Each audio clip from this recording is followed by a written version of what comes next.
नमस्कार, जय हिंद, जय श्री राम दोस्तों। अनफिल्टर्ड इंडियन पे आप सबका स्वागत है। आगे बढ़ने से पहले आप सबसे रिक्वेस्ट है, वीडियो को लाइक कीजिए, चैनल को सब्सक्राइब कीजिए और शेयर करना मत भूलिए। एक बेहतर लीडर की पहचान यह है कि किस तरीके से वो अपने टीम का जो टैलेंट है, उसे किस तरीके से इस्तेमाल करता है। और लीडर और बेहतर हो जाता है जब वो दूसरे की टीम के खिलाड़ी का टैलेंट अपने लिए इस्तेमाल करने लगे। तो फिर तो वो एक तरीके से अलग ही लीग में वो लीडर खेल रहा है। कुछ ऐसा ही हो रहा है भारत में। भारत के जो प्रधानमंत्री हैं, वो अपनी जो टीम है उसके टैलेंट का तो इस्तेमाल बखूबी कर ही रहे हैं। जो पड़ोसी टीम है उसके टैलेंट को भी अपने लिए इस्तेमाल कर रहे हैं। जी हाँ, शशि थरूर जो काफी समय से या कहें जब से उन्होंने जो कांग्रेस का अध्यक्ष पद है उसके लिए चुनाव लड़ने के लिए अपना नॉमिनेशन फाइल किया था, तब से वो कांग्रेस के लिए बहुत अब एसेट से लायबिलिटी हो गए थे। और मोदी उस चीज को बखूबी जानते हैं कि किस तरीके से लायबिलिटी को एसेट बनाना है। हमने ज्योतिरादित्य सिंधिया देखा, हमने हेमंता बिश्वा शर्मा देखा। अब ऐसा लग रहा है कि शशि थरूर उस लीग में नए एंट्रेंट हैं। शशि थरूर यूएनओ में काम कर चुके हैं। एक बहुत बेहतर तरीके से अपनी चीजों को किस तरीके से फ्रेम करना है, अपनी बातों को रखना है, वो बहुत बखूबी जानते हैं। उनके इस टैलेंट का प्रधानमंत्री इस्तेमाल कर रहे हैं। अब कुछ लोग कहेंगे भैया दूसरी पार्टी का है, कैसे यकीन कर सकते हैं। बहुत सारी चीजें हैं कि भैया अब तक तो वो उधर था, अब इधर हो गया, अब आप शशि थरूर की बहुत बड़ाई कर रहे हो क्योंकि भारतीय जनता पार्टी के साथ आ गए। देखिए, शशि थरूर की राजनीति क्या रही मैं उस पर टिप्पणी नहीं कर रहा हूं, लेकिन उनके अंदर निश्चित तौर पर एक टैलेंट है कि किस तरीके से सही शब्दों का चयन कर कर अपनी बात को कम्युनिकेट किया जा सके। आप देखिए, ऑक्सफोर्ड की उनकी वो डिबेट काफी वायरल हुई थी। शायद उसी टैलेंट का इस्तेमाल प्रधानमंत्री नरेंद्र मोदी अब करते नजर आ रहे हैं। अब एससीओ की एक बैठक होनी है। एससीओ एक ग्रुप है, शांघाई कोऑपरेशन ऑर्गेनाइजेशन, जिसमें China, India, Russia, Pakistan, Tajikistan, Kyrgyzstan, Kazakhstan, Turkmenistan और उज्बेकिस्तान है। अब उसकी मीटिंग से पहले, उसकी बैठक से पहले भारत काफी तैयारियां कर रहा है। और जो मेन बैठक होती है जिसमें राष्ट्रीय अध्यक्ष पहुंचते हैं, अभी तो ये तय नहीं है कि प्रधानमंत्री नरेंद्र मोदी जाएंगे कि नहीं जाएंगे। पिछली बार जो ये बैठक हुई थी वो पाकिस्तान के अंदर हुई थी, तब भी भारत से प्रधानमंत्री नरेंद्र मोदी नहीं गए थे। राष्ट्रीय अध्यक्ष आए थे अलग अलग देशों के, लेकिन भारत से उसमें एस जयशंकर पहुंचे थे। एक छोटा सा ट्रिविया बता देता हूं इस बैठक के लिए, ऑफ टॉपिक है लेकिन फिर भी। वो बैठक के लिए जहां जयशंकर का प्लेन लैंड हुआ था ना, वो नूर खान बेस था। और उसी को भारत ने ऑफ सिंदूर में लगभग जमींदोज कर दिया था। तो बहुत एक मीम भी चला था कि दरअसल जयशंकर रेकी करने गए थे वहां पर, और उसके बाद जब वो आते हैं और ऑफ सिंदूर में उनके इनपुट का फायदा उठाकर भारत कर देता। खैर, ऑन लाइटर नोट, लोगों ने इस चीज को लिया, लेकिन भारत की तरफ से नहीं गए थे प्रधानमंत्री नरेंद्र मोदी। इस बार भी संभावना मुश्किल लग रही है, लेकिन अगर प्रधानमंत्री नरेंद्र मोदी वहां नहीं जाते हैं तो मीटिंग का बहुत औचित्य नहीं रह जाएगा। वो कामयाबी नहीं होगी जो चाइना चाहता है उस कामयाबी के लिए। उससे पहले बहुत सारी मीटिंग्स होती हैं, एनएसए की मीटिंग होती है, विदेश मंत्री हो, रक्षा मंत्री हो, बहुत सारे लोग मिलते हैं। उसी दौर में अजीत डोभाल भी चाइना गए हुए हैं, उसके ऊपर भी बात करेंगे। और उसी तैयारियों में, क्योंकि रशिया भी चाहता है कि किसी तरीके से ये एससीओ की मीटिंग सक्सेसफुल हो, क्यों हो वो भी बताऊंगा, लेकिन वो चाहता है कि सक्सेसफुल हो और उसमें सबसे महत्वपूर्ण भूमिका अगर कोई निभा सकता है तो भारत निभा सकता है। तो भारत से कुछ रिप्रेजेंटेटिव पहुंचे रशिया, उसमें है शशि थरूर। और उनके जाने की कहानी भी बहुत महत्वपूर्ण है और वहां जो उन्होंने किया वो और महत्वपूर्ण है। दरअसल शशि थरूर की एक इमरजेंसी मीटिंग होती है प्रधानमंत्री नरेंद्र मोदी के साथ, जो लगभग 1 घंटा प्रधानमंत्री आवास के ऊपर चलती है। शशि थरूर ठीक मीटिंग से बाहर निकलते हैं, घर जाते हैं, शायद कपड़े वपड़े उन्होंने उठाए होंगे, पासपोर्ट उठाया होगा, और सीधा मॉस्को के लिए वो उड़ जाते हैं। और जब वो मॉस्को जाते हैं तो वो ट्वीट करना शुरू कर देते हैं। मॉस्को में जाकर वो जो वहां के फॉरेन मिनिस्टर हैं सरगई लावरोव, काफी ट्रस्टेड पर्सन है पुतिन के, आप ये मानिए कि पुतिन और वो एक ही बात कर रहे हैं, उनके साथ वो मुलाकात करते हैं। और ध्यान रखिएगा, शशि थरूर जब यूनाइटेड नेशंस में काम करते थे, लावरोव साहब भी वहां थे, तो एक दूसरे की जानकारी पहले से है, तो एक पर्सनल बॉन्डिंग भी है। शायद उस चीज का भी इस्तेमाल प्रधानमंत्री नरेंद्र मोदी करना चाह रहे हैं कि हर जगह पर्सनल टच भी हो, डिप्लोमेटिक टच भी हो और व्यक्ति की काबिलियत का इस्तेमाल किया जाए, वो भी प्रयास किया जा रहा है। उसके अलावा शशि थरूर की जो वहां मुलाकात हुई वो आंद्रे देनिसोव से भी हुई है, वो भी उनके पुराने फ्रेंड रह चुके हैं। जब आप इतने अंतरराष्ट्रीय बड़े स्तर पर आपका एक लंबा करियर हो तो आप बहुत बड़े बड़े लोग आपके दोस्त बन जाते हैं और कभी ना कभी वो काम आते हैं। इसलिए ऐसे लोगों को सरकार में रखा जाता है ताकि सरकार के लिए महत्वपूर्ण हो। एस जयशंकर फॉरेन सेक्रेटरी रहे, चाइना में रहे, अमेरिका में रहे, बहुत बड़ी बड़ी जगह, बहुत बड़े बड़े लोगों से उनकी मुलाकात हुई, तो कनेक्शंस हैं। उन कनेक्शन का इस्तेमाल किया जाता है। जैसे अजीत डोभाल का बहुत अच्छा नेटवर्क है मिडिल ईस्ट के अंदर, खासकर जो वहां के राज परिवार हैं उनमें डोभाल साहब ठीक ठाक अच्छे पॉपुलर है, उसका इस्तेमाल करता है भारत। इसलिए आज मिडिल ईस्ट में भारत की जो स्थिति मजबूत है उसमें एक बहुत महत्वपूर्ण रोल अजीत डोभाल का भी है। इसलिए प्रधानमंत्री नरेंद्र मोदी ऐसे एसेट्स को इस्तेमाल करते हैं। उसके बाद जब ये यहां पहुंचे तो और भी कुछ महत्वपूर्ण चीजें हुई।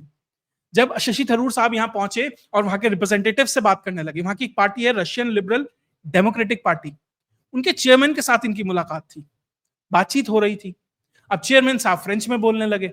अब उन्होंने सोचा थर्ड वर्ल्ड कंट्री का आदमी आया, थोड़ा रॉब जमाता हूं कि भैया देखो मुझे रशियन भी आती है, फ्रेंच भी आती है और बहुत कुछ है, ट्रांसलेटर बैठे हैं समझा देंगे। थरूर साहब ने उधर से फ्रेंच बोलनी शुरू कर दी और वो जिस तरीके से बोल रहे थे, एक तरीके से जो सामने वाला सुनने वाला था वो भी शायद एक्सपेक्ट नहीं कर रहा था। देखिए ये चीजें होती हैं जो आपके देश की इमेज को प्रोजेक्ट करती हैं। एक डिप्लोमेट भाषा बोले दूसरी अलग चीज है, लेकिन जब आप इस तरह की कंट्रीज से ये एक्सपेक्ट नहीं करते हैं कि वो आकर आपसे फ्रेंच में बात करेंगे, उसका फर्क कितना फर्क पड़ता है वो नहीं पता, लेकिन उस इंडिविजुअल के ऊपर फर्क पड़ता है, फिर वो किस तरीके से बात कर रहा है वो भी महत्वपूर्ण हो जाता है। इसके अलावा शशि थरूर ने बहुत महत्वपूर्ण चीज कही, वो कहने लगे जो चेयरमैन थे, दूसरे जो रिप्रेजेंटेटिव थे कि भैया ये बात होनी चाहिए, एससीओ ऐसे सक्सेसफुल हो, ये हो वो हो। शशि थरूर ने कहा कि मौके की बात करते हैं, काम की बात करते हैं। जो पाकिस्तान है वो स्पॉन्सरर है, हार्बरर है टेररिज्म का, उसके रहते हुए ना एससीओ सक्सेसफुल हो सकती है, उसके रहते हुए ना टेररिज्म खत्म हो सकता है। भारत बात करेगा तो टेररिज्म के ऊपर बात करेगा। और भारत ने सिर्फ अपना रुख साफ कर दिया कि जो ब्रिक्स है, क्योंकि ब्रिक्स में रशिया भी है, चाइना भी है, ब्रिक्स में भारत पाकिस्तान की जो एंट्री है उसका समर्थन नहीं करता है, क्योंकि ब्रिक्स चलता है सर्वसम्मति से। अगर वहां सबने हां करी तो ही एंट्री होगी, भारत ना कर देगा तो पाकिस्तान की एंट्री नहीं हो पाएगी।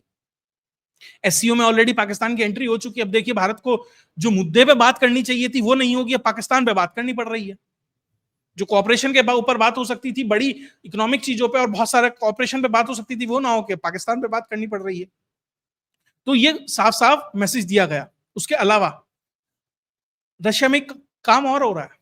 जो शशि थरूर की एक बुक है उसके ऊपर एक डॉक्यूमेंट्री बन रही है। डॉक्यूमेंट्री का नाम है imperial reacts with doctor Shashi Tharoor. वो वहां के जो नेशनल न्यूज चैनल है रशिया टुडे और आरटी, उसके ऊपर आने वाली है वो डॉक्यूमेंट्री 10 एपिसोड की। शायद इसलिए भी शशि थरूर को वहां भेजा गया ताकि एक फेमिलियर नेम हो, जब वो डॉक्यूमेंट्री आम रशियन तक पहुंचे, जनता तक पहुंचे, तो वो रिकॉग्नाइज कर पाए। इन सब चीजों को देखते हुए ये सब चीजें हो रही है। दरअसल इतना महत्वपूर्ण क्यों हो रहा है? क्योंकि अजीत डोभाल भी चाइना पहुंचे हुए हैं, वो भी वहां जाके वांग ही से बात कर रहे हैं और गालवान के बाद उनकी लगभग तीसरी मुलाकात है वांग ही, जो वहां के फॉरेन मिनिस्टर है। रशिया इतना ज्यादा एक्टिव क्यों दिख रहा है? चाइना इतना ज्यादा एक्टिव क्यों दिख रहा है कि भैया एससीओ में कुछ करना है?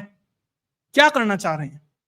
दरअसल जिस तरीके से ऑपरेशन सिंदूर हुआ, Bharat almost on the verge पे था कि किस तरीके से पाकिस्तान की पूरी कैपेबिलिटी को डिस्ट्रक्ट किया जाए, किस तरीके से अमेरिका का इंटरवेंशन होता है, भारत को रुकना पड़ता है। उसके अलावा जो ईरान अब तक एक तरीके से सहयोगी था रशिया का और चाइना का, उसके ऊपर अमेरिका हमला कर देता है।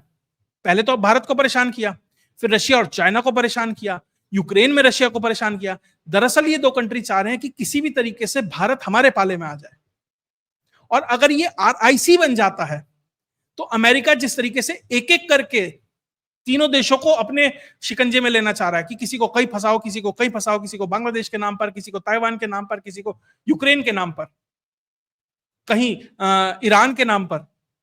भैया अगर एक रहेंगे तो बेहतर रहेगा। यहां तक प्रपोजल दिया गया है इन कंट्रीज के द्वारा कि भैया जो टर्की है ना और पाकिस्तान है, इनसे बैठ के आपकी बात करा देते हैं। देखिए असंभव सी बात हो रही है, लेकिन डिप्लोमेसी क्या ना कराए। अंतरराष्ट्रीय संबंध में कोई पर्सनल परमानेंट दुश्मन नहीं होता। भारत का पाकिस्तान है, वो हमेशा रहेगा। अब वो उसके लिए मत चिंतित होइए कि वो कभी दोस्त भी हो सकता है, कभी नहीं होगा। जिस दिन ऐसा हो गया तो पाकिस्तान का एग्जिस्टेंस ही खत्म हो जाएगा, क्योंकि पाकिस्तान का एग्जिस्टेंस ही भारत विरोध है। और भारत और चाइना एक पेज पर आएंगे उसकी भी संभावना कम है। हाँ, कुछ जैसे minimum common minimum program type होता है ना, कुछ वैसा हो जाएगा, लेकिन दोस्त होंगे, दोस्त जैसा इंडिया रशिया वो कभी नहीं होगा। लेकिन वो चाह रहे हैं कि कम से कम एक कॉमन ग्राउंड ऐसा ढूंढा जाए जहां अमेरिका इन तीनों के खिलाफ है, कम से कम उसके खिलाफ कुछ बातें हो तो हम एकत्र होके उसका सामना कर सकें। क्योंकि डोनाल्ड ट्रंप जिस तरीके से छोड़ते हैं ना कि भैया ब्रिक्स हो गया, ब्रिक्स करेंसी हो गई तो मैं ऐसा कर दूंगा, भैया भारत ने तेल खरीद लिया तो 500% का टैरिफ लगा दूंगा, चाइना पे इतने परसेंट का टैरिफ लगा दूंगा। वो डोनाल्ड ट्रंप जिस अनप्रिडिक्टेबिलिटी के साथ खेल रहे हैं उसके लिए बहुत जरूर, और ऐसा नहीं है कि डोनाल्ड ट्रंप खेल रहे हैं, डोनाल्ड ट्रंप की अनप्रिडिक्टेबिलिटी हो सकती है सोशल मीडिया पे, लेकिन जो पीछे पूरा खेल है अमेरिका का और वेस्ट का, वो इसी तरीके से है। वो अलग बात है डोनाल्ड ट्रंप कभी हड़बड़ी में कुछ कह देते हैं, लेकिन एक ब्रॉडर गेम देखेंगे तो अमेरिका का यही है, और इस चीज से ये दोनों देश डर रहे हैं और वो चाहते हैं कि भारत हमारे साथ आए। उसके अलावा अभी मैंने जो कल एक शो किया था शिवम चौधरी ऑफिशियल चैनल पे, वहां जाकर देखिए कि भारत और रशिया की किस तरीके से एक बहुत बड़ी डील की तरफ वो बढ़ रहे हैं, मेगा डील कह लीजिए, लार्ज कॉम्प्रिहेंसिव एक्शन प्लान कह लीजिए, जो 2030 तक के लिए वो बनाना चाह रहे हैं। साथ ही चाइना के साथ एक और प्रॉब्लम है, चाइना के मार्केट में जिस तरह का रिसेशन टाइप स्थिति आ गई है, सामान नहीं बिक रहा है, यूरोप के पास पैसा नहीं है, अमेरिका टैरिफ लगा रहा है, चाइना का इंटरनल कंजम्पशन खुद है नहीं, जिस तरीके से सब्सिडी दे देकर अंडर वैल्यू करके प्रोडक्टों को बेचा गया, 100 रुपए का सामान 80 में बेच रहे हैं, सरकार कह रही है 20 रुपए का नुकसान जो हो रहा है हम भरेंगे, जो वो कर रहे थे ओवर प्रोडक्शन हो गया है, उसे कहीं खपाना है। भारत उससे बेहतर नहीं हो सकता है। अब एक तरीके से चाइना कह रहा है कि कर लो भाई, किसी भी तरीके से अपना मार्केट खोल दो हमारे लिए। क्या भारत खोलेगा? संभावनाएं बहुत कम है, नहीं। तभी तो चाइना कह रहा है ऐसा कर लो जी, आओ म्यूचुअल कॉपरेशन में बात कर लेते हैं, तुम्हारे लिए मानसरोवर की यात्रा भी खोल दी है, चलिए हम पाकिस्तान से भी बात कर लेंगे, चलिए हम आपके लिए टर्की से भी बात कर लेंगे, अरे रशिया वालों कुछ बात करो यार, तुम्हारा तो बहुत अच्छा दोस्त है यार, तुम मना लो। जैसे कहते हैं ना, किसी से हमारी लड़ाई हो जाती है, उसके दोस्त को पूछते हैं यार कुछ बीच में मांडवाली करवा दे, वो स्थिति उनकी तरफ से आ रही है। लेकिन इस दौरान भी अजीत डोभाल जब चाइना पहुंचे, वहां के विदेश मंत्री से साफ साफ कह दिया कि भैया जो डबल स्टैंडर्ड है ना टेररिज्म के ऊपर, वो नहीं चलेगा। यानी भारत की डिप्लोमेसी क्लियर है कि राष्ट्रीय संप्रभुता के खिलाफ अगर कोई खड़ा है, भैया मुंह पे कहेंगे। साफ कहा कि डबल स्टैंडर्ड नहीं चलेंगे। लश्कर तैयबा, हाफिज सईद, और जब ये जो कौन था वो कांदार हाईजैक वाला जो छुड़ाया गया था, मौलाना मसूद अजहर, जब इनके ऊपर बैन लगाने की बात आती है यूएन में, आप जाकर वहां पे वीटो कर देते हो।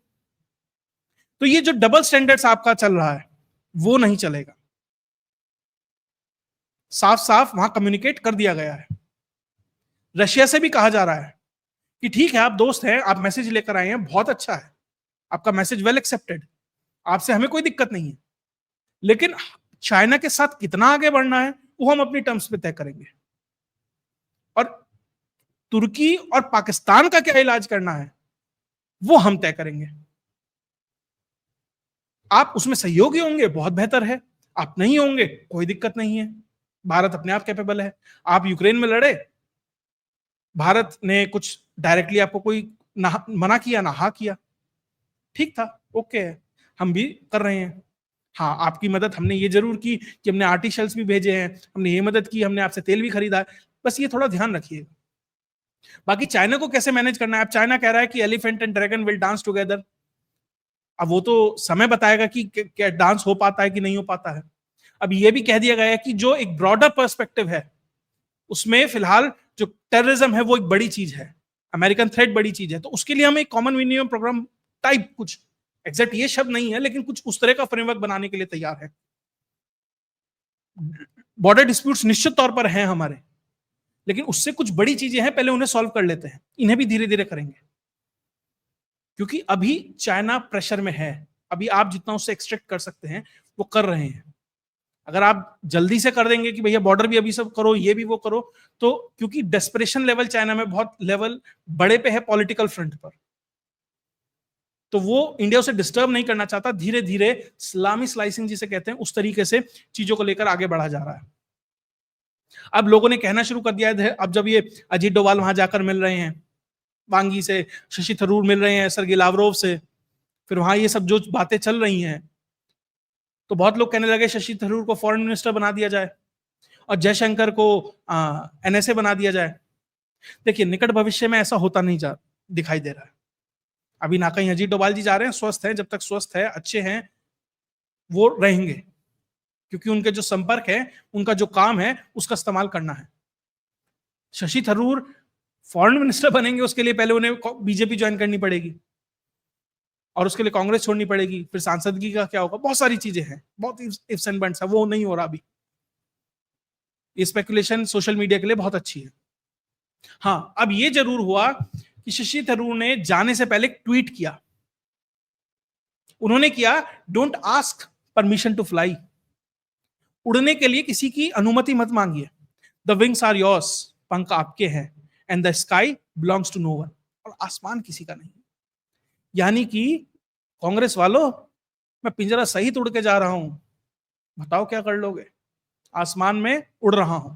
ये एक तरीके से मैसेजिंग है कांग्रेस के लिए कि भैया नहीं, आनंद शर्मा हो, ये साहब हो, वो थे सलमान खुर्शीद साहब भी गए थे, तो विपक्ष का एक बड़ा तबका विदेश गया, भारत में भारत की बात, विदेश में भारत की बात रखी और इस्तेमाल किया मोदी ने बहुत बेहतर तरीके से। अब इंटरनल पॉलिटिक्स में वापस से उसी चेस बोर्ड पे आके खड़े हो जाएंगे, लेकिन अंतरराष्ट्रीय स्तर पर कम से कम उनका इस्तेमाल किया। अब कांग्रेस की तरफ से कहा जा रहा है, जो मल्लिकार्जुन खड़गे साहब हैं, खड़गे साहब ने क्या कहा, वही कह रहे हैं कि भैया शशि थरूर साहब की ना इंग्लिश बहुत अच्छी है, इसलिए हमने उन्हें कांग्रेस वर्किंग कमेटी में रखा। यानी कि उस आदमी में और कोई काबिलियत नहीं है, राजनीति नहीं, इंग्लिश अच्छी बोल लेता है, तो भैया इंग्लिश अच्छी बोल लेता है, ये काबिल, वो एक तरीके से उन्हें डिमीन कर रहे हैं, उनकी कैपेबिलिटीज को डिमीन कर रहे हैं। और वो ये कह रहे हैं कि भैया हमने तो सेना का साथ दिया, वो मोदी का साथ दे रहे हैं। खड़गे साहब को तो सबसे बड़ी दिक्कत है, उन्हीं के सामने तो चुनाव लड़ रहे थे, और कांग्रेस कह रही है उनका निजी विचार है कि वो बीजेपी के साथ खड़े हो रहे हैं। पहली बात तो बीजेपी के साथ नहीं है, भारत का रिप्रेजेंटेटिव बनकर गए, क्योंकि वहां ऑफिशियल डेलीगेशन से मुलाकात हो रही है, बात हो रही है। अगर रशिया में और जहां भी और जगह जाएंगे तो वो ऑफिशियल कैपेसिटी में हो रही है, यानी भारत के रिप्रेजेंटेटिव है, बीजेपी के रिप्रेजेंटेटिव नहीं है। और इसमें एक और चीज देखिएगा, आज के दिन बहुत महत्वपूर्ण था शशि थरूर को भेजना। आज 50वीं सालगिरह थी इमरजेंसी की, मोदी को डिक्टेटर बताया जा रहा है, 11 साल की डिक्टेटरशिप बताई जा रही है। और ये देखिए, वही डिक्टेटर सो कॉल्ड, अगर कांग्रेस की माने तो विपक्ष के एक सांसद को अपने सबसे महत्वपूर्ण जो असाइनमेंट्स हैं उनमें से एक पे भेज रहा है। तो डिक्टेटरशिप कहां से हुई, ये तो कॉपरेशन हुआ। मैसेजिंग देखिए कहां तक जा रही है, इसलिए इंपॉर्टेंट है। मोदी जो कर रहे हैं या करते हैं, वो जब पता लगता है, जब हो जाता है। वो चोट ऐसी जगह डालते हैं जब निशान पड़ जाए, नील पड़ जाए और दर्द होने लगे, तब पता लगता है कोई मार के चला गया। कम से कम विदेश नीति उन्हीं की ऐसी है।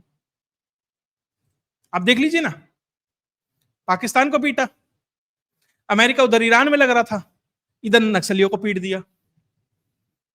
तो मतलब अपने काम में निरंतर लगे हुए हैं। और एक और महत्वपूर्ण घटना होने वाली है, क्वाड की मीटिंग। क्वाड की मीटिंग से पहले एससीओ की मीटिंग में ये प्रोजेक्शन होगा, जो दिख रहा है, अगर होता है तो, अगर सक्सेस होता है, कहीं ऑप्टिक्स निकल के आती है, अमेरिका पे कितना प्रेशर होगा। तो भारत बैलेंस करके चल रहा है अपनी बातों को।